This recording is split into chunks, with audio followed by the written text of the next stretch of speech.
G'day everyone.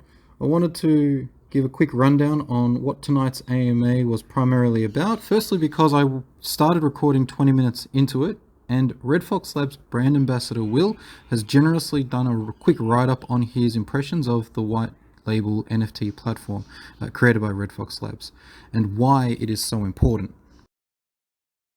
So Will has written NFT Whitelabel Platform.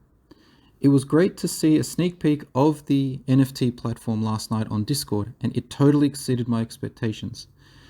While the RedFOX Labs vision is to build a marketplace or ecosystem around NFTs, what I didn't understand until last night is that the product itself isn't a marketplace, or at least in its first iteration. In simplest terms, what they're building is a Web3 website builder akin to a Shopify, Squarespace, or WordPress. The difference? Drag and drop NFT and wallet integration thanks to their blockchain aggregation layer.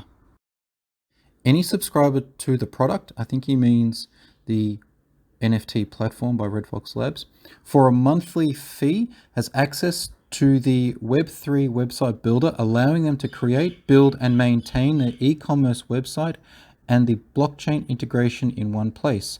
No need to send their customer, the subscriber, to a third-party marketplace to buy your NFTs, the subscribers. The customer can simply click buy on your website and all the whole purchase happens in the background, completely abstracted away from the end user. No need for them to know what blockchain or tech stake is being used. The product itself will also give a rise to a marketplace or ecosystem for people to sell their time or expertise.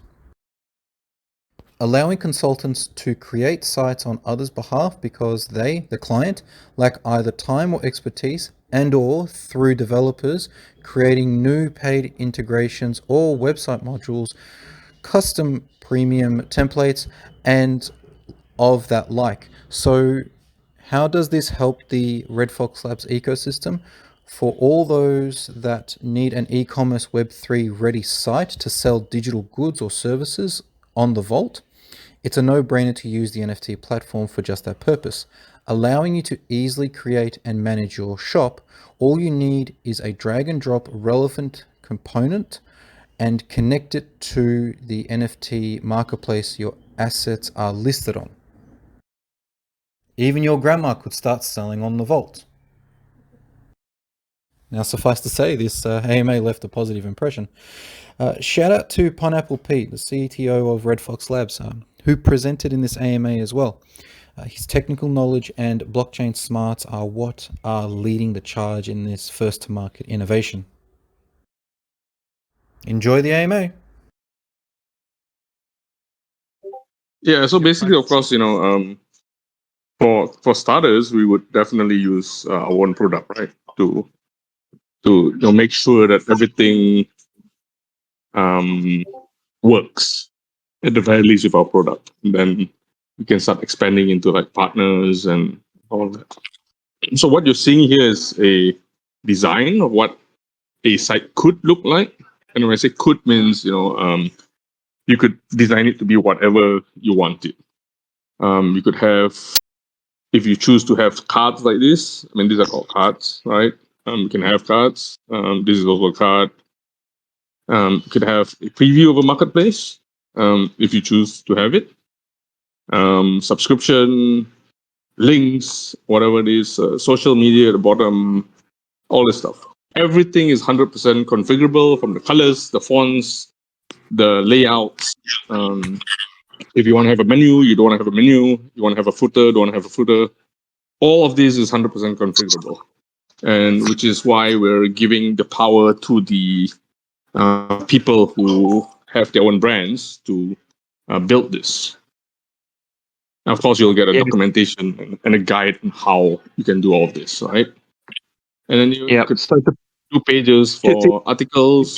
Yep. So for the people that can't get on, the idea of this, as Pete's explaining, is for people to be able to create their own stuff. Now, people ask why we're doing this, or is it a marketplace like OpenSea? So if you can't see, it's not like a marketplace. It's not like another Nifty or an OpenSea.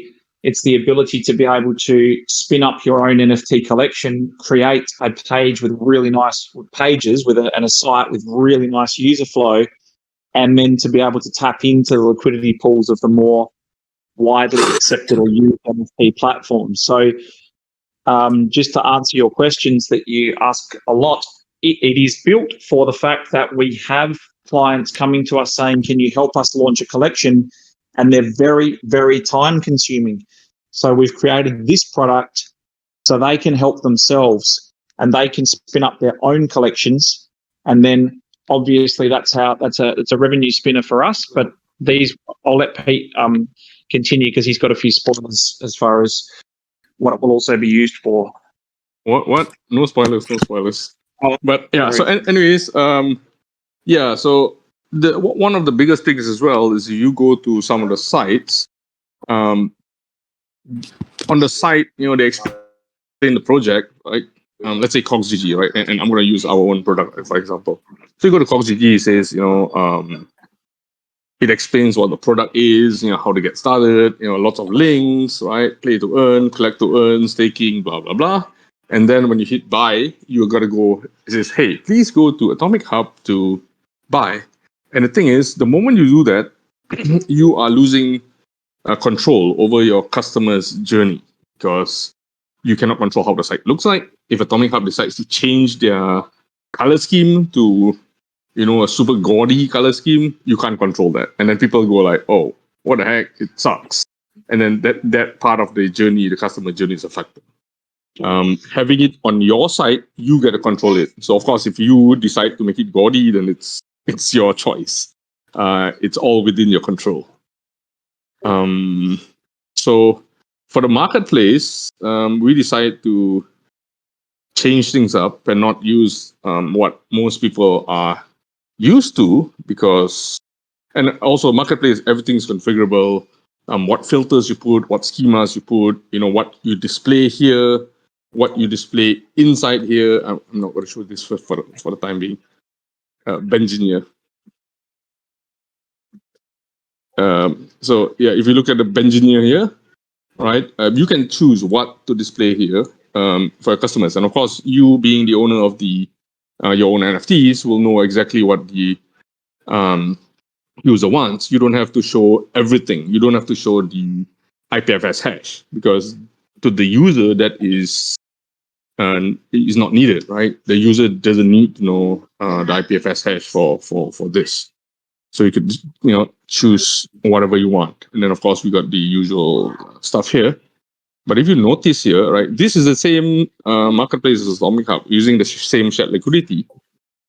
But if you look at Atomic Hub, you'll go like, hey, wait a minute, there's significantly more things on Atomic Hub than there is here. Why is that so? It may not be very apparent here, but look at this Bengineer, right? Lightspeed common, certain border, certain color. If you go to Atomic Hub, if somebody's selling multiple of these, you would see many assets, right? But what we choose to go with is not based on assets. We go based on templates. So one template will only show once on the main page. If you go in, of course, if you want to buy directly, right, from the main page, just buy. You'll buy the cheapest because no one will buy the most expensive. And then if you want to choose your mint on whatever's on sale, we have it here. Ordered by cheapest to most expensive. You could order by mint as well if you want to look at the lower mints. Well, this mint number 4 is 21 wax. It's pretty decent. So yeah, but of course you could just order by price and then you'll pick the lowest here. And everything, so of course only when you click, and again, like, certain things like who owns this is not really that important that you don't have to put it in your face. So it's small here, but it only changes when we show this, right? Yeah, so you don't go out and say, hey, I want to buy this mint number 27 for 0.88 wax just because it's Chauncey. Wait, this is Chauncey's one, right? I hope I remember it correctly, but you don't go buy that. You either buy the cheapest or you look for a mint number. And this is the customer journey that we're trying to bring you guys on by making it tailored to make your lives easier just a little bit. So I'm going to be a nice guy. I'm going to buy Chauncey's one for 88 wax. Yes. Okay. Yeah, so it works. I mean, the site works, right? And of course, you got the this one was double click, so you could go out and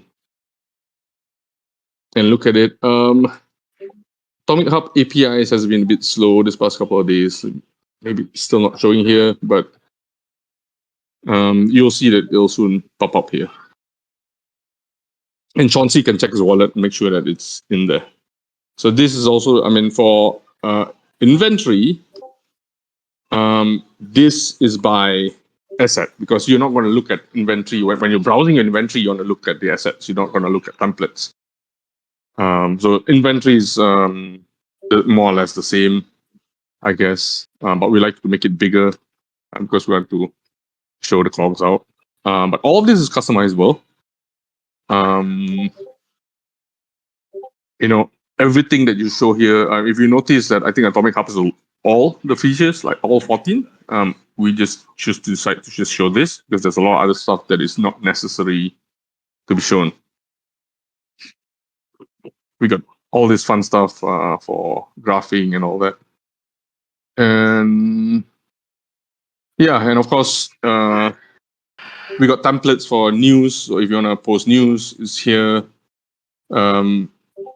If you look at the main page, right, the main page has a cards type. I said you could design it this way, but if you decided not to design it that way, you want to have like a normal page that reads from the top to bottom. You can, you can break it down to segments like this. So you say this is one segment, and you see it's different. This is another segment.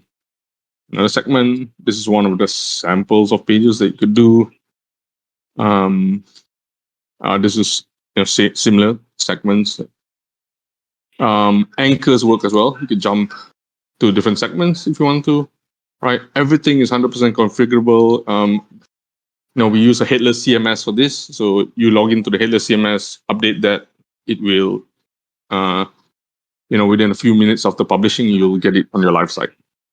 And of course, you could choose to time gate it. Like, hey, don't for news. Let's say you could create it up front, set the timer, and then go to sleep. And then at a certain time, this gets released automatically without you having to do anything. We got FAQs as well to, that opens and closes depends on what you want to read.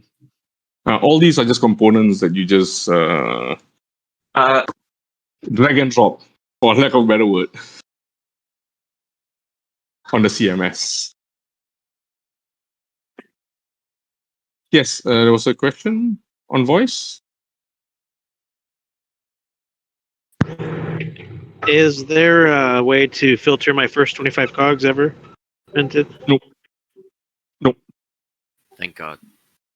Okay, then enough. So enough about like cogs, because we built this, right? So this is Miss Philippines. This site was built from scratch, right? In 1 hour, 40 minutes. This whole thing. Okay, just ignore if the color scheme is gaudy or whatever. Non-technical person, just a non-technical guy, a user, right? A user came in, got access, followed documentation, and got this built in 1 hour, 40 minutes. Benny, do you want to elaborate more about that? From a user, customer perspective or client journey perspective? With the user journey and all the rest of it, we wanted to make the user flow really, really clean. Now, I can see what your questions are and I can see where this is going, so I'll try and knock them on the head. Just going back to what Pete was saying, so someone non-technical with a non-design background was able to put together the Miss Philippines example page in 1 hour and 40 minutes. So that's means that, we said it would be 18 months before it was grandma friendly. And for all intent and purpose, this person's playing the role of a grandma and come along and done something that, you might say, well, I could do better design than that, or I could do a better layout or spacing or colors or whatever. Well, that's a great part about it. You get the chance to do that. That's the whole creative aspect of it. It allows brands to bring their projects to market, and people are asking, is it like a marketplace? So it's an end-to-end. You mint, you spin up your site, and then you've got your marketplace, and that also taps into the liquidity of other bigger or more liquid marketplaces. So that's it's a really unique proposition, because I've read a lot of the comments, and people often say, why don't you respond and just quash this stuff? Because if we respond to all of the stuff that gets flung around, you'd never get anything done. But ultimately, a lot of people thought that we're building a mintable or a rareable or something like that, which is not the case. Why would we build another thing that everybody's building? This is something that we knew that we'd need for us, but also the brands need. So this was a deliberate road that we took. One of the previous questions was, when are you going to start marketing this? So ultimately, we've got our focus on the Vault launch. Obviously, we've got our focus on the game, which is weeks away. We've got our media launching. And again, the other question is, why so many things launching? We've told you we have to finish the ventures to plug into the Vault. So we have to move. The NFT platform will be a standalone business. It is going to have its own GM and it's its own business. We're working on appointing the people to run that already. So we're just doing the contracts now. And these people are brand launchers, so they know how to bring in big brands. So all of the pieces are falling into place nicely. We don't have to, at this particular point, do a massive marketing campaign for that, because this thing sells itself, in the sense that as soon as people hear what's available, we've already got people that want to use it. So we want to roll out the first few clients, make sure that there's no kinks in the armor, and make sure this works as intended. Then we can start the big push externally and put the foot down. Pete, do you want to talk about its use in the virtual space or not? You can talk about it. All right. Yeah. Won't mute me. All right. So the question that we've got as well is, how the hell does this help RFOX and RFOX holders? Well, when you buy a shop, you need to make a shop, right? Inside, you need to spin up a marketplace. You need to spin up your store. So you're doing that through the white label. So the NFT Whitelabel Platform will power the Vault. So that's the answer to your question for how does it benefit RFOX. Consolidated views, I'll let Pete answer that, because that's the Gralic. It's a great question, and a lot of people say, I don't understand, isn't it a marketplace? If it is a marketplace, can you combine or do a roll-up view? So some pages, some of these brands, they don't want to be on OpenSea. And if you've been on OpenSea and some of these sites, sometimes it's quite hard to find stuff, and you've got to troll through a bargain basement bin, and you've got to try and flick through pages to find what you're looking for. Some of these big brands, they don't want that. They don't want to be a number on a page. They want their own neat, clean user flow and collection, like an NBA Top Shots, and that's what this will allow them to do. But it will also not hinder them from being able to have that listed on a more liquid marketplace like an OpenSea. Will you have a validating process to ensure someone doesn't put up a really ugly, crap-looking site to ensure the base market page quality? Urban Gecko, I would say that if you ever ask any of those questions, or you're ever wanting to answer any of those questions, WWSD, what would Shopify do? It's the same type of thing. We're providing people with the platform and with the opportunity to be able to create that. So we get a percentage of all the transaction fees. We get creation fees and subscription-based fees, so similar to a Shopify model. So these people would pay a monthly subscription for their store. Ultimately, it's open for people to use and to create on, and it will get easier and easier and more friendly to use as time goes on. I have a question, Benny. Yeah. For this being a platform for selling things, how would you do anything different for charities that want to use this service as far as subscription fees or the transaction fees, things like that? Like if a legitimate charity wanted to come on here, was using NFTs, stuff like that, would you treat them any differently, or would it be the same? Have you given them any consideration and thought, or not yet? No, not yet, mate. To be honest, haven't even thought about that. We have said that we want to do more from the corporate social responsibility side of things. So, this space, it's so hard to determine who's genuine and who's not genuine these days.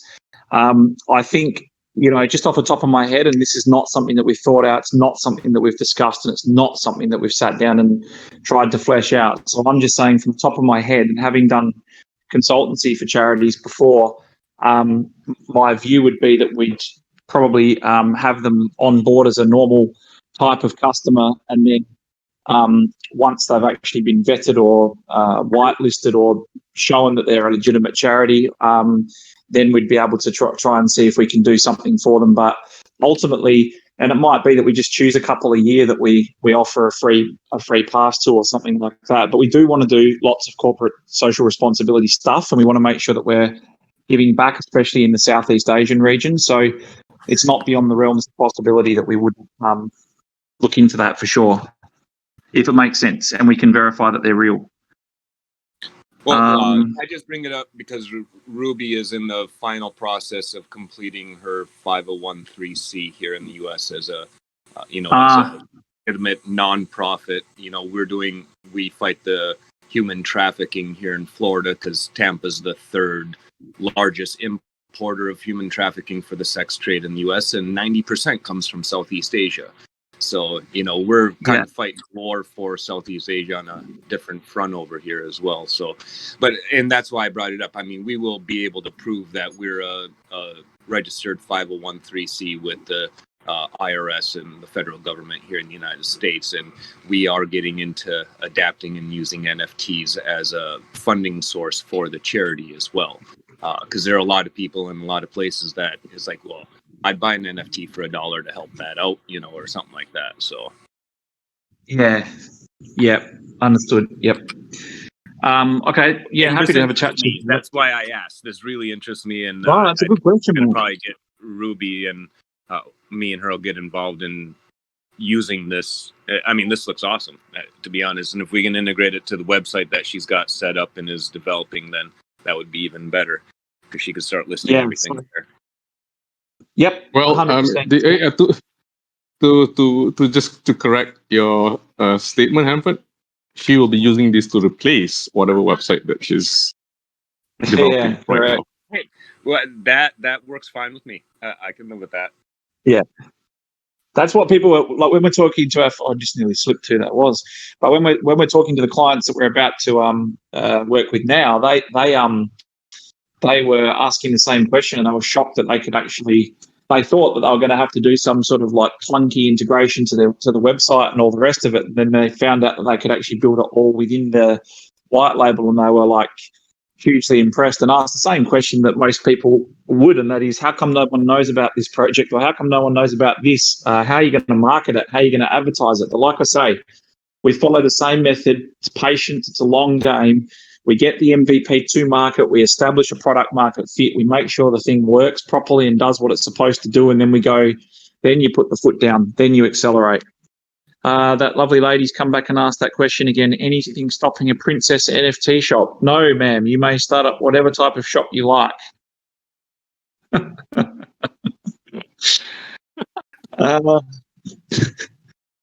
This provides me with infinite amusement.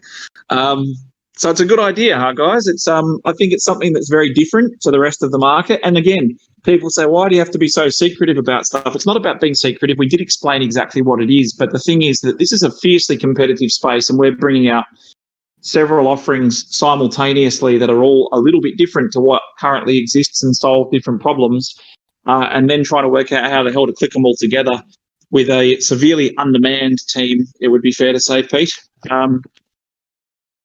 I think. Yeah.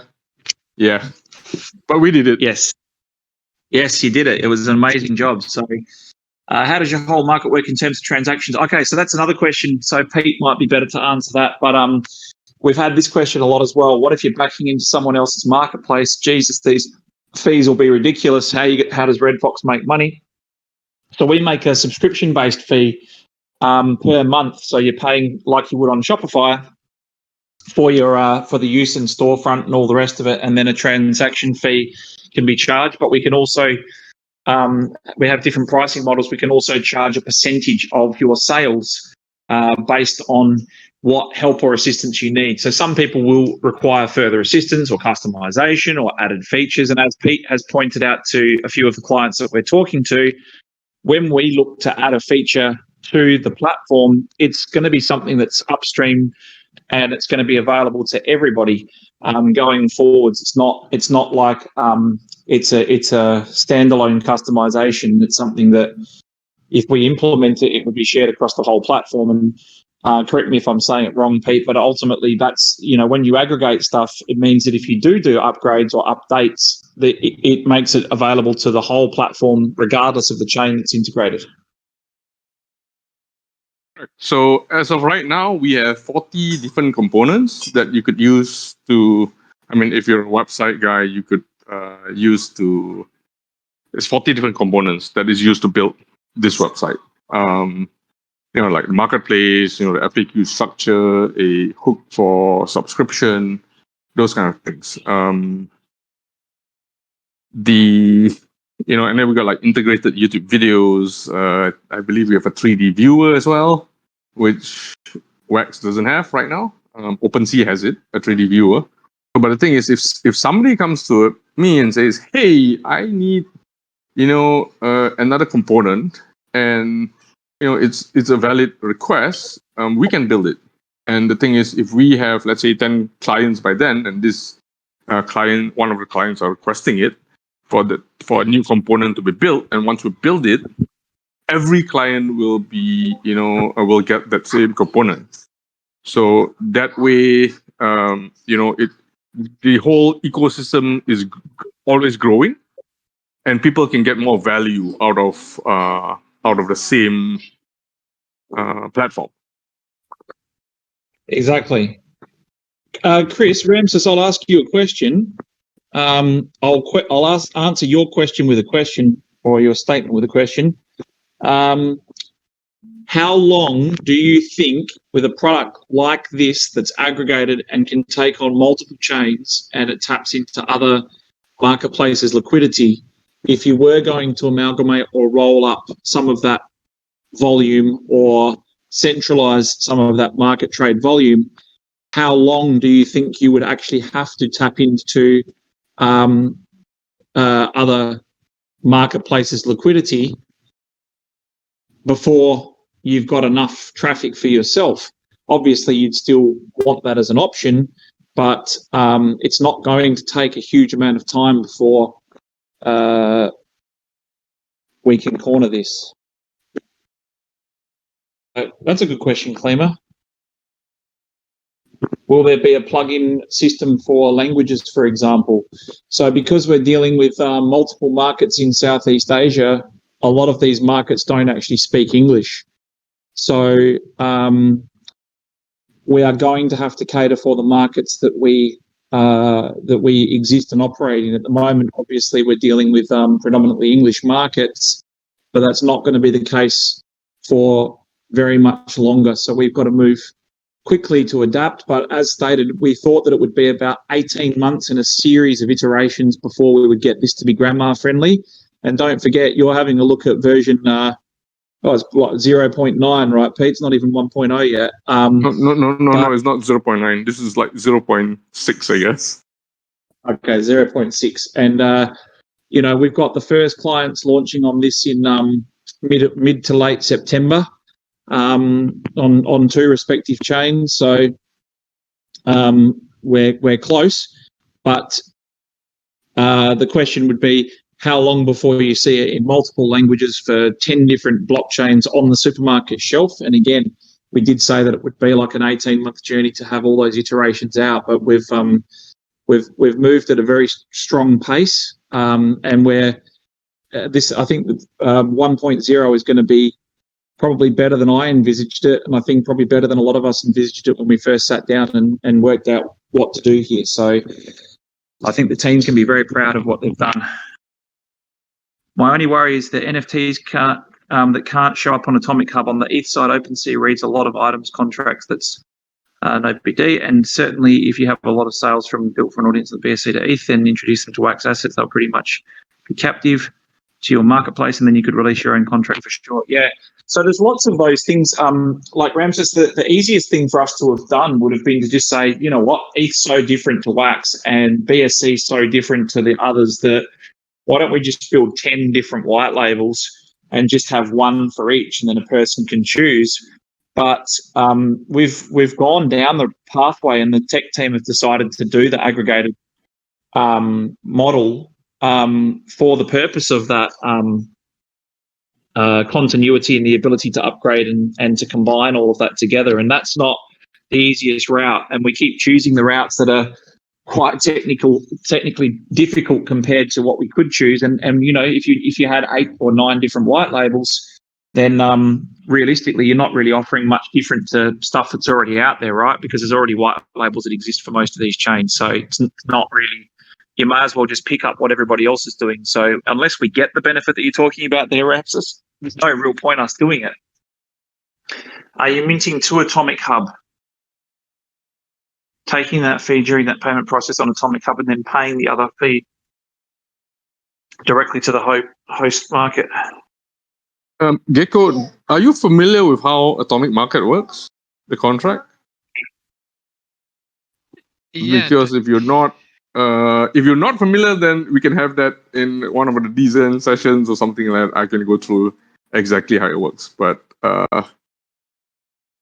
yeah, we're not double dipping and all that. It's going to be the same fees. I think OMC mentioned ahead of time that I think it was the same structure.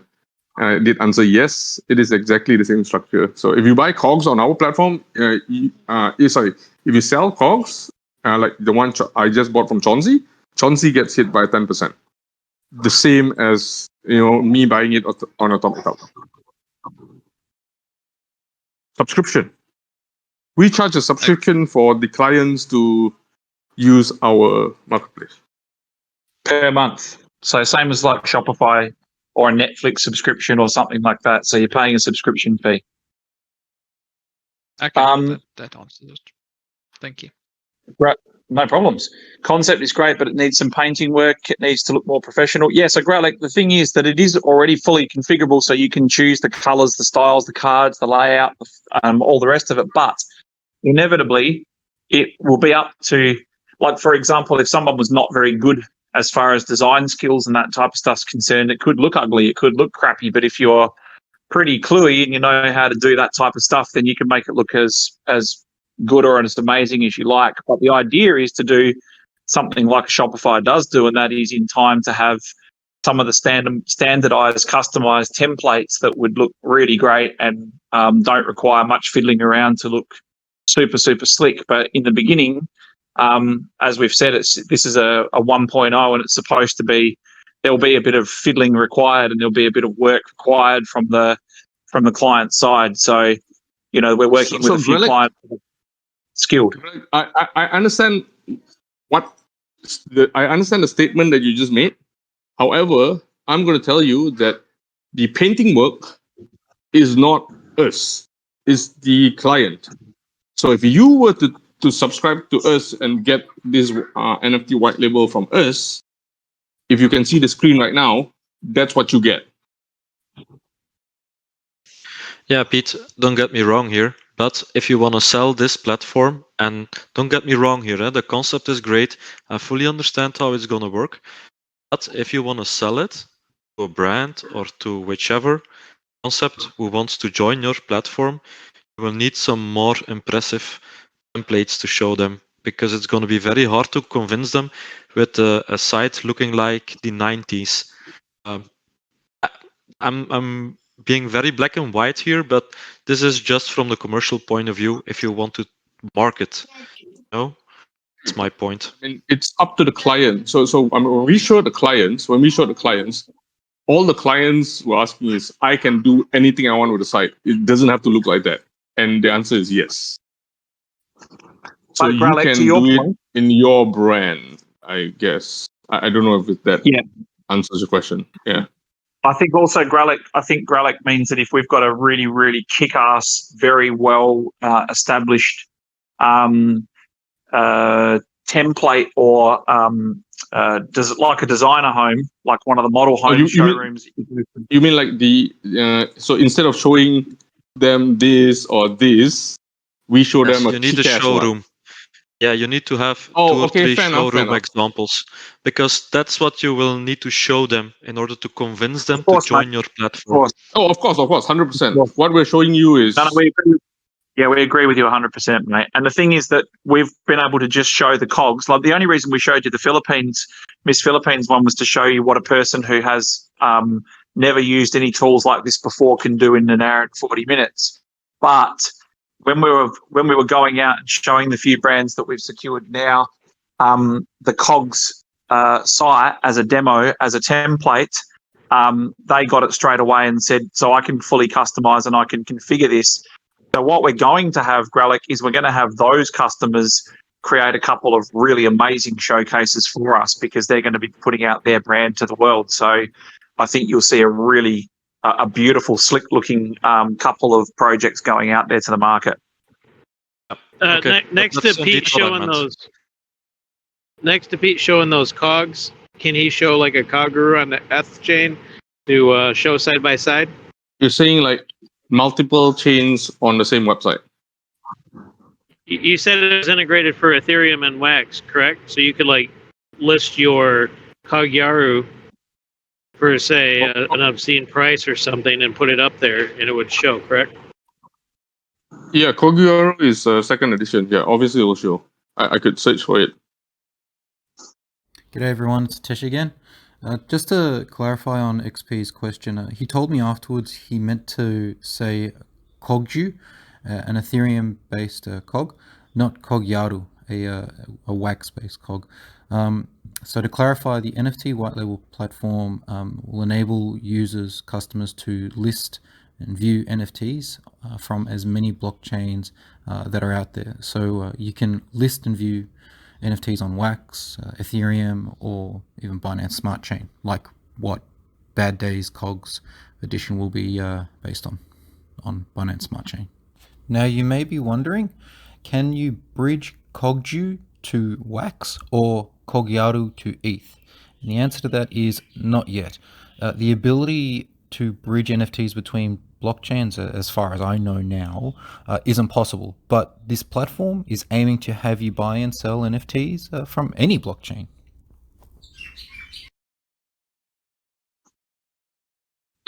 So Zuby, what we've shown so far is we've shown people the cogs site, which was properly developed and built.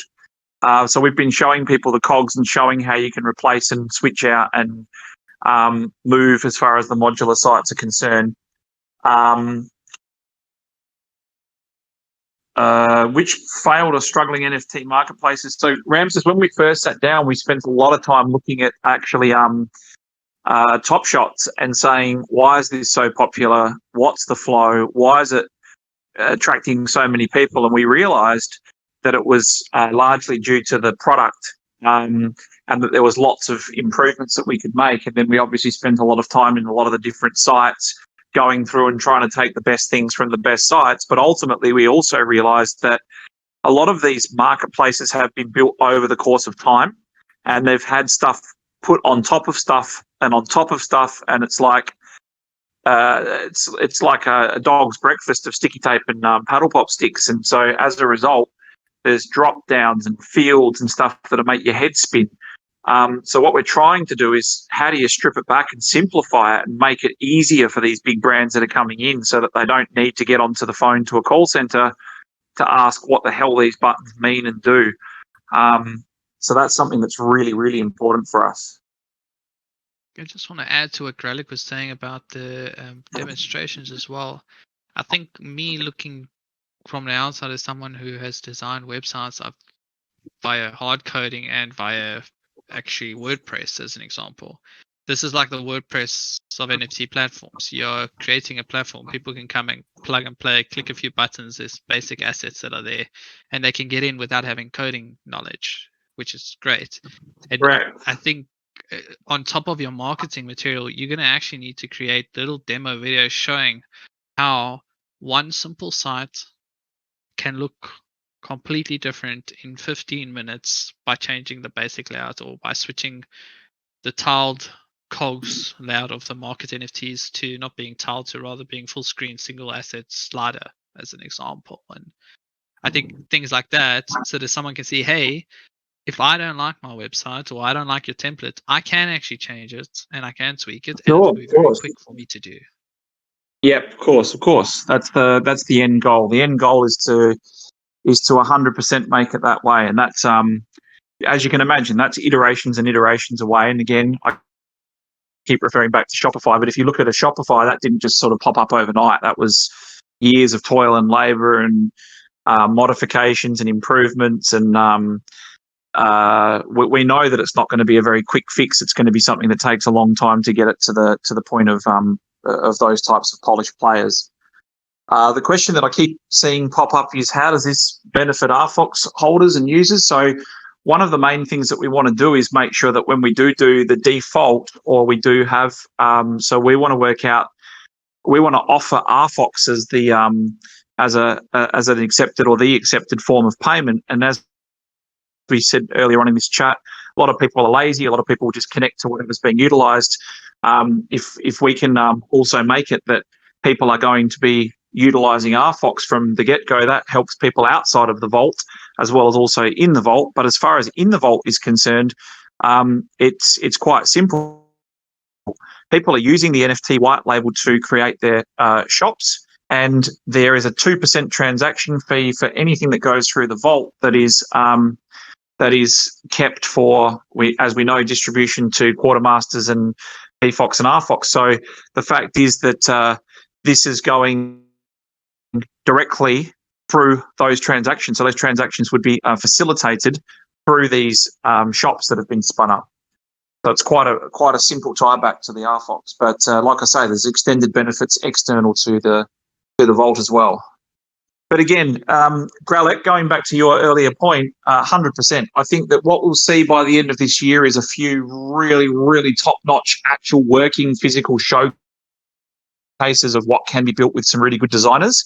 And I reckon there's plenty of time for this, because this will be integrated into the vault. But ultimately, we can put our foot down and then go out and say, hey, we've already got 4, 5, 6 big brands building on this and using this.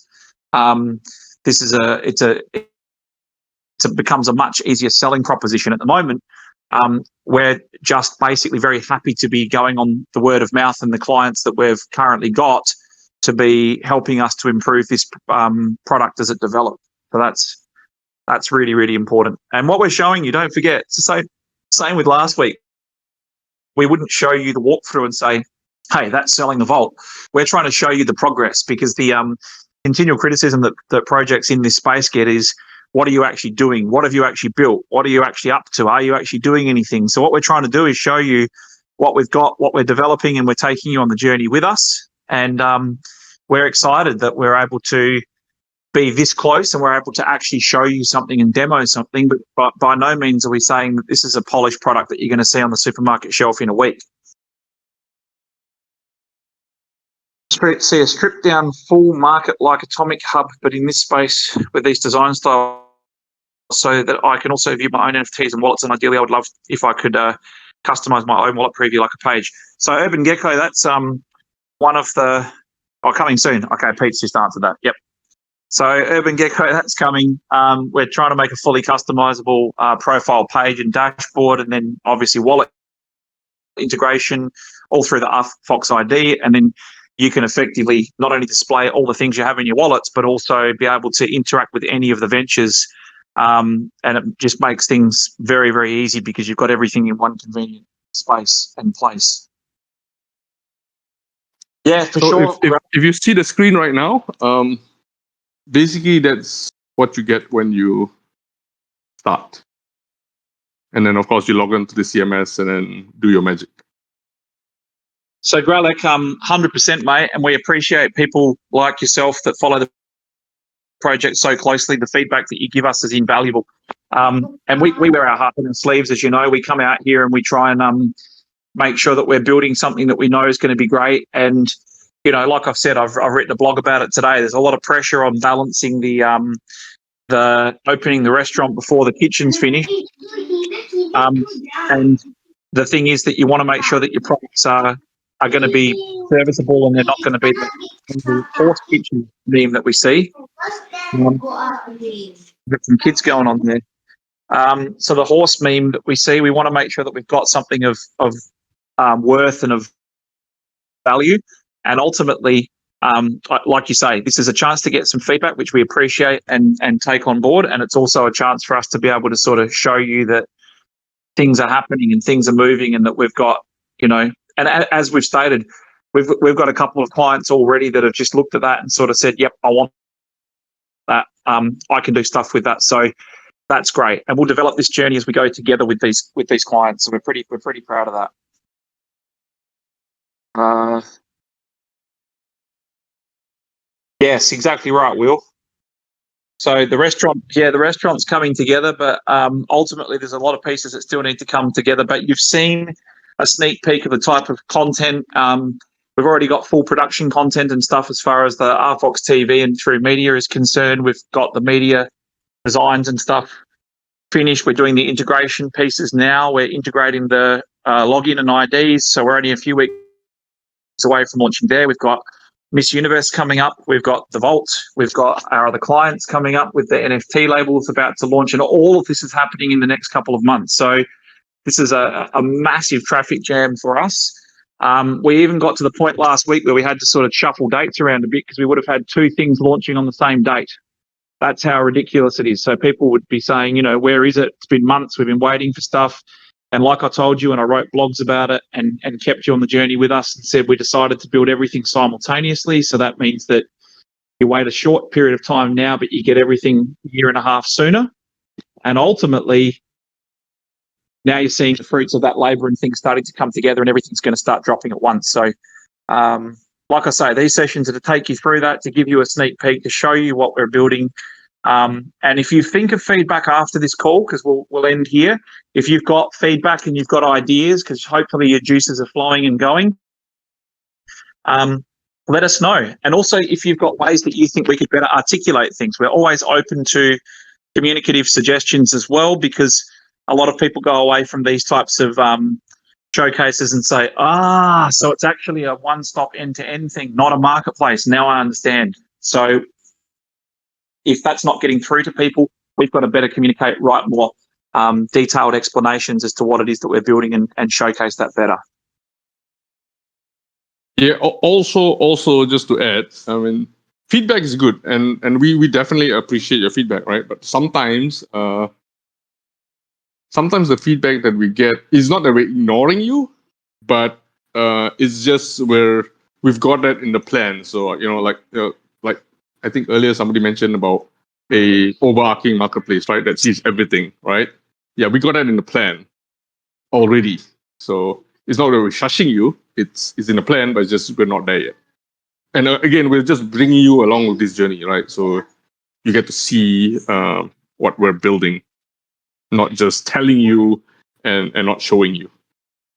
And as King of Cogs just said, verified developers will be able to design premium templates and sell them to new projects in the app. So one thing we've made very clear from the beginning is that we're not a Apple type of project that basically says, here's a product. It is a finalized, forced product. It has no headphone jack. You use our stuff or get lost. What we do is basically put out the MVP, show that we've got the product and the platform, and then we say, come along and you can add, develop, create on this platform, enhance it, and earn as a result of doing that. As I stated, we hand over to people that are much better and much more skilled at these things than we are. Our job's to get them off the ground, to get the vision created, to click together the ecosystem as a super DApp, and then let people far smarter like you guys come in and be able to say, right, I know how to take that to the next level. I know how to build something amazing. Here's something that you didn't think of. There's lots of stuff that we can't think of. So we're very, very happy to have your participation, and that's why we want to show you the process and we want to bring you for this ride. So thank you very, very much for coming again tonight. I know that a lot of people don't have a lot to look forward to, and it's some pretty strange times. And I know a lot of people DM me and say that they like the Wednesday night. So I hope you enjoyed the walkthrough. I hope you enjoyed the last couple of weeks of seeing a sneak peek of the vault, and then this. We've got plenty more to start dropping on you over the next few weeks. And as I say, please give us feedback. We love it. We will take it all on board. And most importantly, thank you very much for your time. Thank you for spending your evening with us or morning with us. And as always, thank you very, very much for following us. Have an awesome week.